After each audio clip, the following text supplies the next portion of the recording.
Bon début de semaine à tous, bienvenue sur Écho d'Afrique.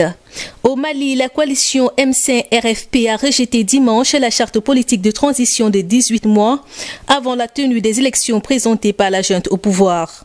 La plateforme composée d'opposants politiques, de chefs religieux et de membres de la société civile dénonce la volonté d'accaparement et de confiscation du pouvoir au profit des militaires. À en croire le M5-RFP, la version finale de la charte ne reflète pas le résultat des négociations qui, selon lui, comprenaient le choix majoritaire d'un président civil intérimaire. Parmi les points non conformes de la charte adoptée, la coalition cite l'absence de reconnaissance du rôle du mouvement et les martyrs dans la lutte du peuple malien pour le changement et affirme que les travaux avaient abouti au choix majoritaire d'une transition dirigée par une personnalité civile. Après 3 jours de discussion avec les dirigeants politiques et les groupes de la société civile, la feuille de route de la junte devait permettre d'établir une transition convenue après le coup d'État du 18 août et rassurer les puissances internationales qui craignent que les troubles politiques au Mali ne déstabilisent davantage la région. 3 organes de transition sont prévus par la charte. D'abord, un Conseil national de transition qui fera office d'assemblée composé de 121 membres, répartis entre les forces de défense et de sécurité, la coalition de l'opposition, les partis politiques, les journalistes, la société civile, les religieux, la diaspora, les jeunes et les femmes. Cette instance aura les prérogatives d'une assemblée nationale. Puis un premier ministre qui sera désigné par le comité de la junte et sera à la tête d'un gouvernement de 25 membres.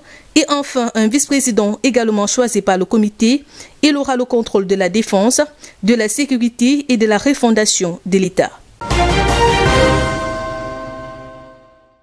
Présidentielle en Côte d'Ivoire, Henri Konan Bédié a été officiellement investi le week-end par le PDCI comme candidat au scrutin du 31 octobre prochain.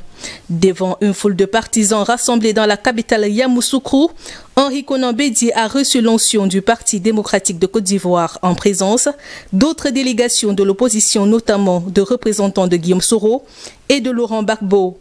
L'ancien président chassé du pouvoir en 1999 par le putsch du général Gué a dévoilé les grandes lignes de son programme axé sur l'état de droit, la démocratie participative, la citoyenneté, le civisme, l'éducation, la formation, les grands travaux d'aménagement du territoire, le développement économique et social.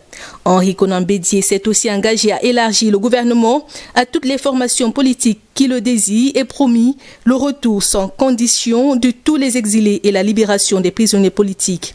À 86 ans, Henri Konan Bédié repart ainsi en campagne pour la magistrature suprême. Son slogan, un nouvel élan pour l'avenir. Au Burkina Faso, l'augmentation des cas de coronavirus inquiète. Le pays a enregistré 193 nouveaux cas confirmés le 11 septembre dernier, l'un des plus gros chiffres depuis l'apparition de la maladie dans le pays le 9 mars dernier.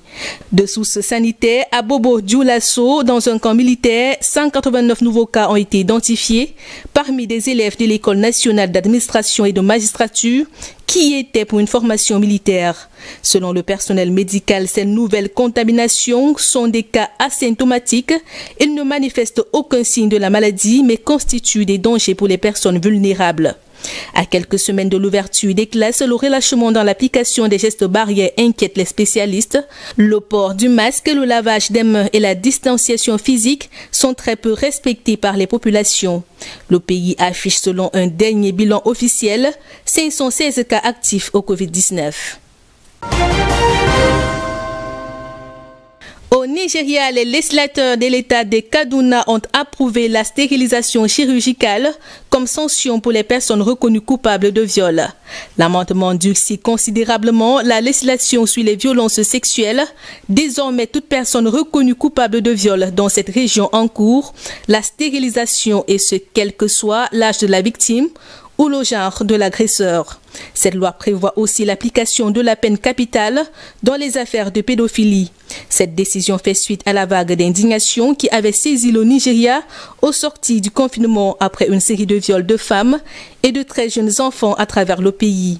Face à ces protestations, le gouverneur de l'État de Kaduna avait estimé début juillet que la castration chirurgicale était le meilleur moyen d'éviter la récidive dans les affaires de viol.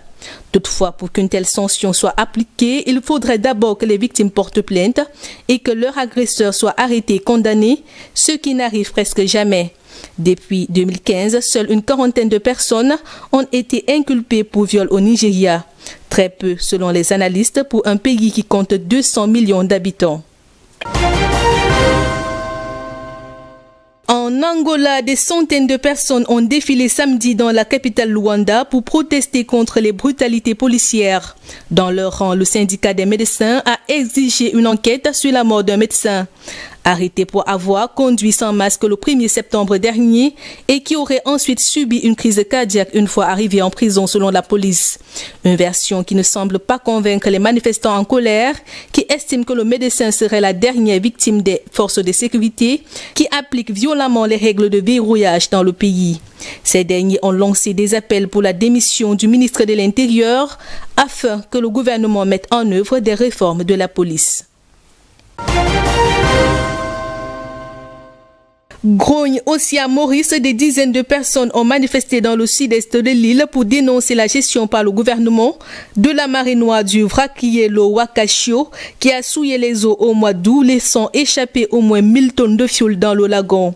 Les manifestants reprochent au Premier ministre et à son gouvernement de ne pas avoir agi assez rapidement pour empêcher la pire catastrophe environnementale de l'histoire du pays qui dépend énormément de ces eaux pour son alimentation basée sur la pêche et pour le tourisme.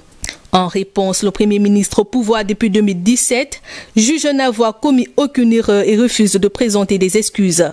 Pour rappel, une enquête sur le naufrage est toujours en cours et l'affréteur japonais a dit contribuer aux opérations de nettoyage à hauteur de 8 billions d'euros. C'était l'essentiel de l'actualité en Afrique. Merci de nous avoir suivis. Ne décrochez pas, l'information est en continu sur DBS Télévision.